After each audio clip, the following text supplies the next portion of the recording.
So life is good. We're looking this month at this whole idea about the constancy of change. Because I don't know if you've noticed, but the one thing that we can count on is that life is changing. Always has and always will.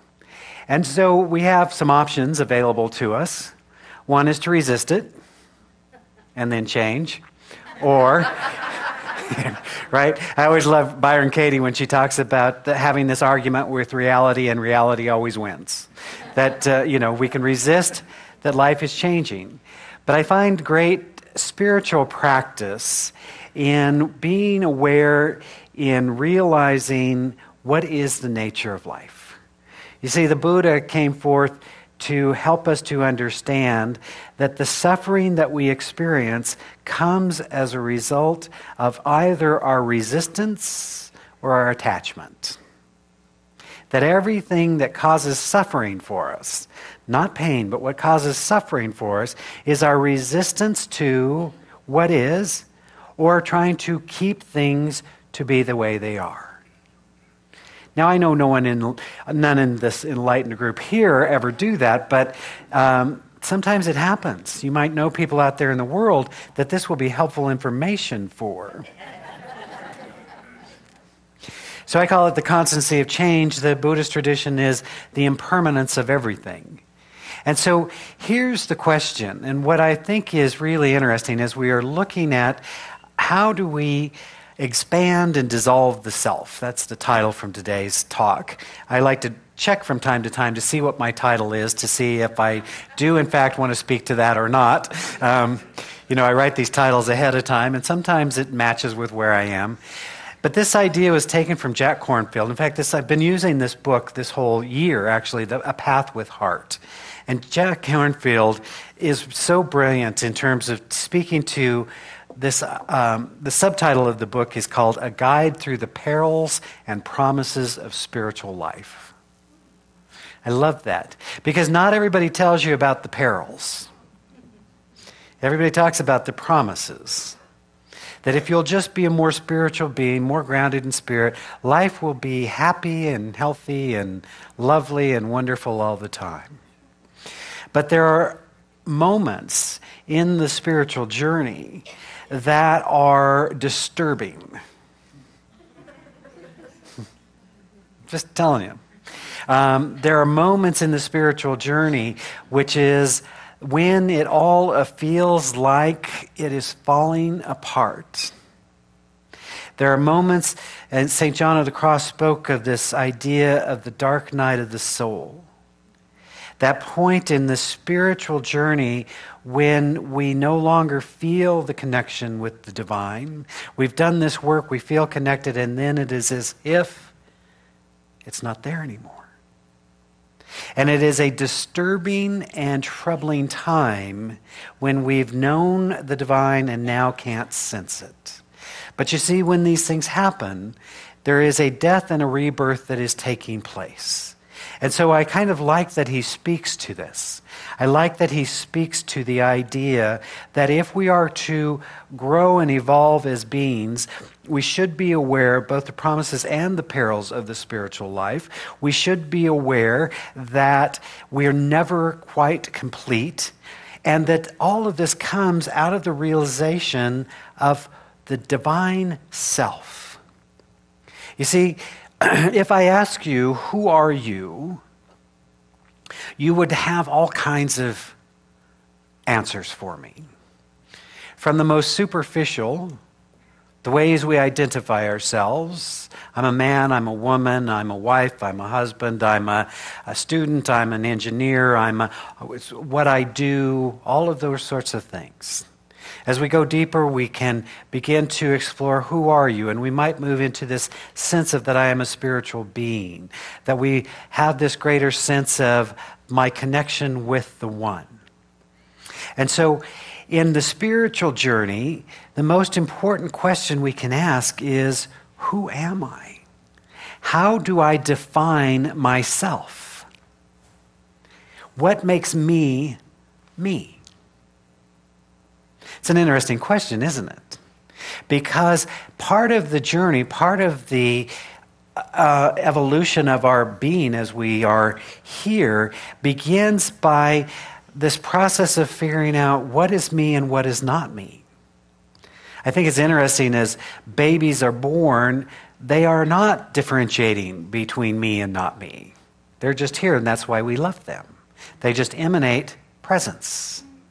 But as they grow, as they evolve, they move through a process, and then they hit a point in their growth and development where they learn the most powerful word ever called no. And you're like, what happened to that precious little being of light that's now looking at me and saying, no? What happened? But you see, that's part of the differentiation of who am I and who am I not. And so in our evolution, this ego begins to develop. And ego is an essential part of our being, but it is also a part that can become a hindrance. Because as we grow and as we develop, we so often begin to identify self with the things of the world. That I am my job. I am my resume. I am my net worth. I am what I do. I am the role that I play. And we begin to identify ourselves as that person. And that's all good. It's all fine. You can be that person. But you should know that's going to change. Because life keeps changing on us. And so we identify ourselves as mom, and those darn kids grow up and leave the home, hopefully. Not so much anymore. They used to back in the day. Or they leave and return. But, back in the day, right? And all of a sudden, I'm not mom. Or I am my job, but then they take my job away. Who am I? I remember walking deeply through that experience when I decided I wasn't going to be a minister anymore, at least a pulpit minister anymore, and my beloved partner and I moved to Sun Valley, and I was just going to be this other person. And I had been Reverend Marty, senior minister, for 10 years, had a title, had business cards. And we moved to Sun Valley, and I was just that person. And it was disturbing. In fact, it was a disturbing time. Not only I realized what happened in that process was everything in my world changed, and I was not in control. Everything had changed in my life that I reached a point for a period of time that I had no keys. Now think about that. Because our keys sort of define who we are and where we go and what we do and our power in life. And I remember thinking, wow, this is weird. Now, before too long, I got a bunch of keys, and now I got a whole key ring, so life's good again. But I have a belonging. I must be important. Look at my key ring. Right? But I remember in that period, something felt as if it was dying, and it was, so that something new could emerge. And that is what we want to look at today, is this, how am I identifying myself? What is myself? I would suggest to you, and all of the spiritual traditions would suggest to you, that there is a spiritual essence to who you are. And that spiritual essence is transcendent to form. It will encompass all of the forms that your body will inhabit as you're in this lifetime, but it is something that you were before you even got the body, and it is something that you will remain after you leave this body. There is a spiritual something to whom we are. And so as we are learning to identify with that in our spiritual journey we're deepening in the awareness of my identity with the divine self and less with the self that is around me, with the stuff that is around me. So my value, my worth is never determined by what I have. It is always determined by who I am. This is a fundamentally different way of experiencing ourselves. And it sounds good, right? You're all with me on this, right? You've heard this before. This is not news. It's not breaking news. But the practice is what seems to mess with us. To remember in the midst of change, and then in the midst of chaos, and in the midst of devolution in our lives, that who I am is spiritual in essence, having an experience, and the experience does not define me. Sometimes people will come to me, or they'll come to our ministry of prayer, they'll come to our practitioners, and they say, help me change the conditions of my life. They do. This is inside information. Don't tell anyone. They say, right? I want some change in my life.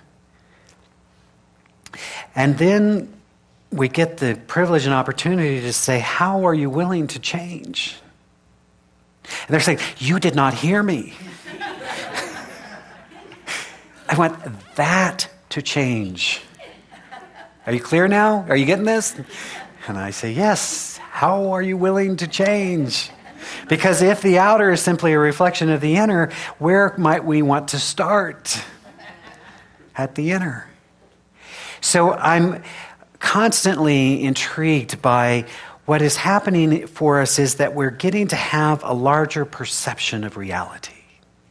We come together on Sundays, and my prayer is that you're having a larger perception of reality, a greater possibility. And I know some of you are dedicated to this work, and that you're not just coming on Sunday for a nice hour of music and entertainment, but actually you're practicing, that you have a spiritual practice, and that you have books that you read, and you have coaches that you go to, and you take classes and workshops and all that sort of thing. And even that sometimes becomes its own addiction.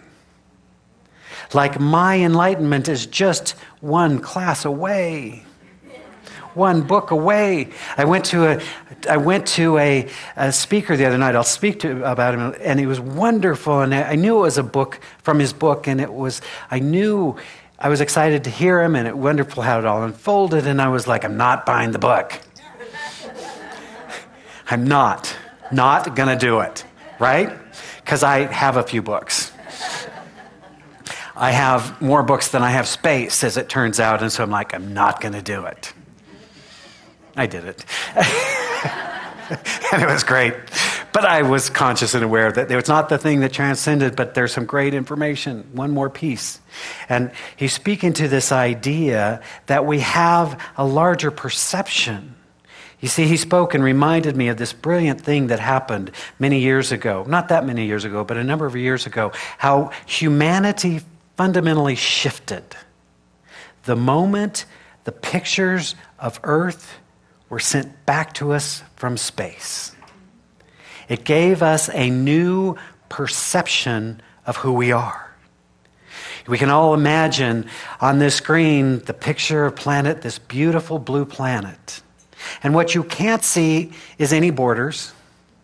And what you can't see is any religions. What you can't see is all the ways that we like to define ourselves as different. What you see is one whole beautiful cosmic being.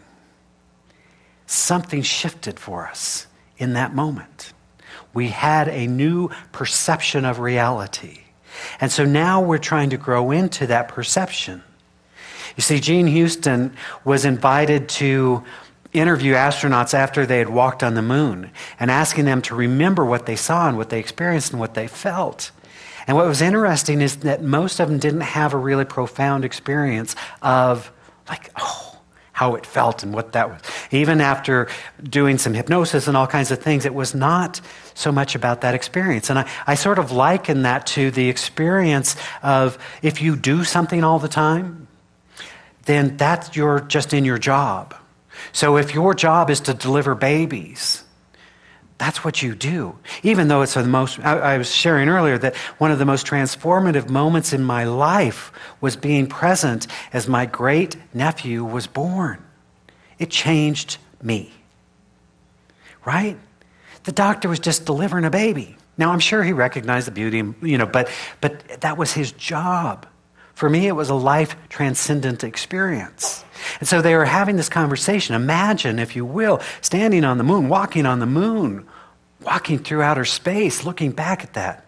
And so in this conversation, finally somebody said to Jean, they said, "You're asking the wrong question. What really mattered was not what we saw on the moon. It was what we saw as we were coming back."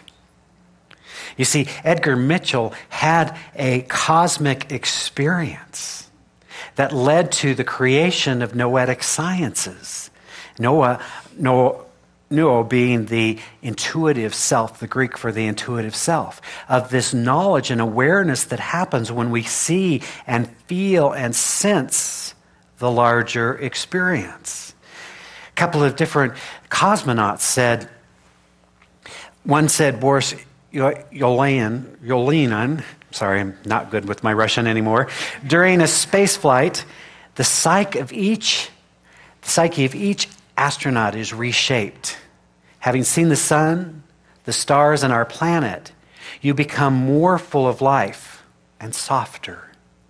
You begin to look at all living things with greater trepidation, and you begin to be more kind and patient with the people around you. This is a scientist. Another cosmonaut said this, looking at the Earth from afar, you realize it's too small for conflict and just big enough for cooperation. I love that. It's too small for conflict and just big enough for cooperation. You see, what happens for us over and over in our lives is we are exposed to a grand idea, a greater possibility. And then it would be nice if just having the exposure to the grand idea would be, okay, I'm done. I get it. But most of us have to go through some kind of integration process.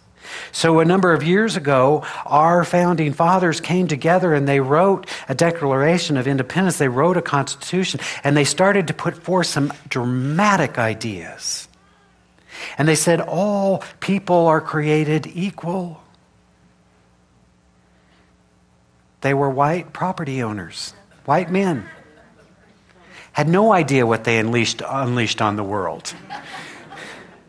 Because at some point the girls started saying, wait a minute, if this is true, and I'm a people, now they're wanting to vote and become president, all kinds of crazy stuff got unleashed, right?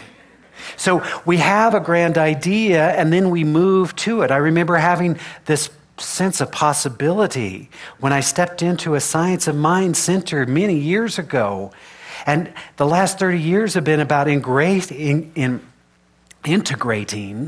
that vision of possibility into my daily living, right?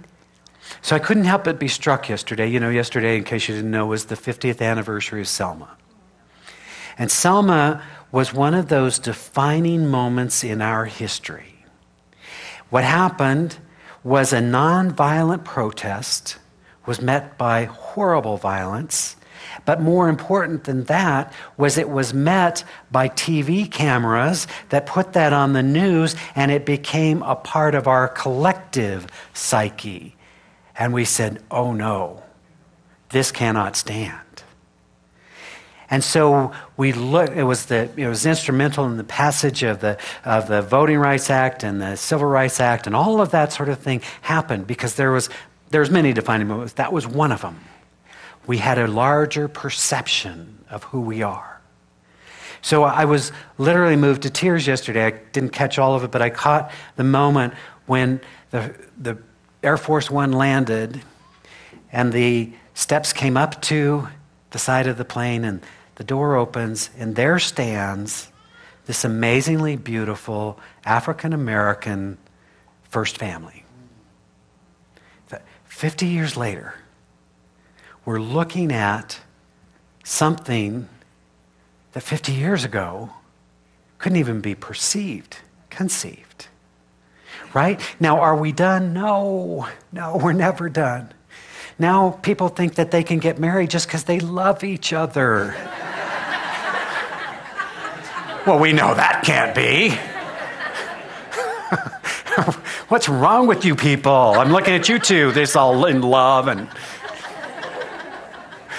Right?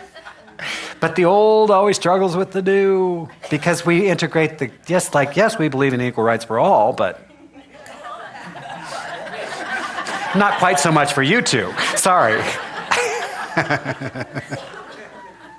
Right? So this is our life. Have you noticed this? You get this, you have these aha moments. You're like, that's it. That's it. And then Monday comes and you're like, I got a job, right? By Friday, you can't even remember what the aha moment was on Sunday. So Philip Shepard, who's the gentleman I spoke of that I saw Friday night, that I wasn't going to buy his book, and of course bought it and had him sign it, said, we must understand that the nature of the hero's journey is a quest for perspective and integration. Our work is to be able to see beyond what is currently. Sometimes in our lives, we're facing challenges, we're facing problems, we have situations. I'm guessing every one of you here has a problem or a situation right now.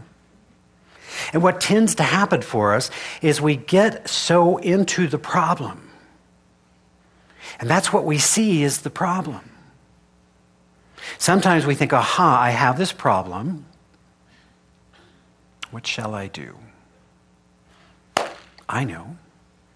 I'll go tell my problem to someone else. And we get together, we have coffee, add a little caffeine to the problem, and here's my problem, and they're like, I know. You think, that's bad, let me tell you mine. And then we're like, oh, right? And we've taken ourselves into this limited perception of what reality is. We would suggest to you, if you have a problem, go see a practitioner that says, wait a minute, there's a larger perspective. There's a larger possibility. Go to a place, go to those that will say, you are not your problem. I always make reference to Mary Morrissey, but I love this line that she says, stop telling God how big your problem is and start telling your problem how big your God is. Right? It's time to start telling our problems how big our God is. And what we begin to appreciate and understand is those situations, those circumstances are simply invitations into our greater possibility. They are inviting us to know spiritual truth. If you are experiencing lack and limitation, the invitation is to know the truth, which is abundance. If you are experiencing the invitation is to know wholeness. It is your divine birthright. You see, whatever situation is occurring in our life, it becomes the invitation to know the larger story. But we have to get outside of it. That's why when we could step outside of being on the planet and looking at the planet, it all looks very different, doesn't it? As someone brilliantly said, the problem is you can't sink half of the ship. Right? If it goes down, it takes us all with it. And so it is an invitation to a more expanded cosmic way of thinking that sees beyond our differences. So the invitation is there for us. I always say when we go into prayer for healing, we should be aware that there's two ways that healing can occur. You see, sometimes, as I said, people will put in their prayer request and they will ask for a change in condition. They want a change in the condition. That's all good and fine. But what I notice, what happens, is there's two ways that healing occurs. One is the change in condition. I prayed for more money, I got more money. But more often than not, the real healing comes by a shift in perception. To begin to perceive differently. Sometimes, I'm going to do a wedding this afternoon. This is so great. Some of you know her, Lynn Hagster. She spoke last week. I know. Her and her husband were married for 20 years. Then they were divorced and had been separated for 20 years. And now they're getting married again. So you know I'm just trying to behave, but we'll see. Because I kind of want to do this like, do you promise to take each other, well, at least for the next 20 years, you know? Which might not be a bad idea altogether. Like, you know, every 5 years you ought to renew. You ought to sit down and renew the contract, right? Anyways, I digress.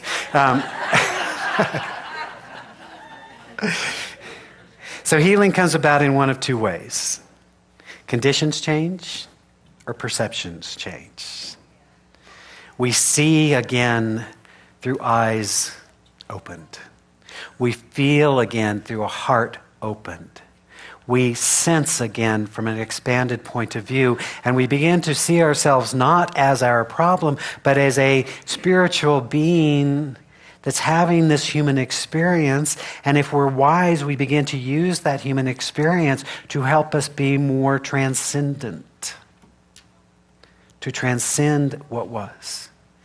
I was struck, many of you know about my nephew, Riley Poor, this wonderful, brilliant young man. Some of you have met him. And he was an extreme skier, and then he moved into videography, and then he worked with these extreme skiing teams. You know what extreme skiing is. These are the kids that are doing in skiing what I used to do without trying. They flip upside down, they go all kinds of places, but they land on their feet. It's amazing. And so overnight, he went from being this healthy, active, wonderful kid to being this healthy, active, quadriplegic kid. And so he posted on Facebook this picture of his x-ray showing how his spinal cord is not the way it used to be, which has caused the quadriplegic. But listen what he wrote. This is why he's my hero. For as disconnected as I once felt from my body, and as disconnected as my spinal cord would appear, I'm now more in tune than ever with what my body is teaching me about my health. A blessing in disguise. You see, that's a perception that says, judge not by appearances, but judge with righteous judgment, as the Bible says. See with the greater perspective. See with a new way of being. The question I started with and the question I ask is, who are you? What is that self that you are identifying with? If your identification is with the outer, then all the change that takes place around us becomes very difficult. We resist it, we fight it, we try and fix it. But when we begin to identify with that spiritual self, that divine self, that is here, having an experience of life that is constantly evolving, constantly changing, constantly becoming, then we approach those changes in our life with a sense of peace. I have some news for you. Change is going to happen. I'm basing this on the last 10,000 years or so. I'm thinking it's a pretty good shot that it's going to happen tomorrow and the next day and the next day. So we might want to change our approach so that we're simply embracing the impermanence of things, working with the master teacher, Buddha, who says to us, do not resist, do not cling, but rather, I like the phrase, you can fight, you can flight, or you can flow. I choose flow. I choose to remain grounded and centered in my being as I watch this world around me continue to evolve and change and grow and become. I choose to be at peace. I choose to be in love. I choose to be grounded in spirit that I might remember who I am and love all that is taking place around me. I don't know where you are today. I don't know how life is bringing you opportunities, disguised blessings. But my invitation is that you continue your spiritual work to rise to that extended self, to embrace that larger perspective that sees not just what is, but what also can be. Know that you are loved and supported in being fully who you are. Let us pray. As we turn inward, taking a few deep cleansing breaths, we're simply reminding ourselves that we are connected with this life. That even through the simple act of breathing, so much is taking place. That there is a divine intelligence that guides the lungs. And that the lungs draw in this wonderful divine intelligence called air. That everything we are and everything we do is some activity of spirit. So we ground ourselves in that awareness and we open our heart to the presence of absolute unconditional love. We open our mind to divine wisdom. We open the very portal of our soul to remember our oneness with all that is. As we ground ourselves in this spiritual awareness, I am reminded that this one life is forever and ever seeking its greater self-expression. So we surrender to that, which is to say we open our heart, our mind, our very spirit to the presence of the divine. We remember our oneness with that which is. We accept our divine inheritance, which is to know that those qualities of the divine are the qualities of who we are. And so we call forth that presence, that quality of spirit of wholeness. We allow that wholeness to reveal itself through us and as us as health and well-being. We recognize and know the presence of love as the only reality.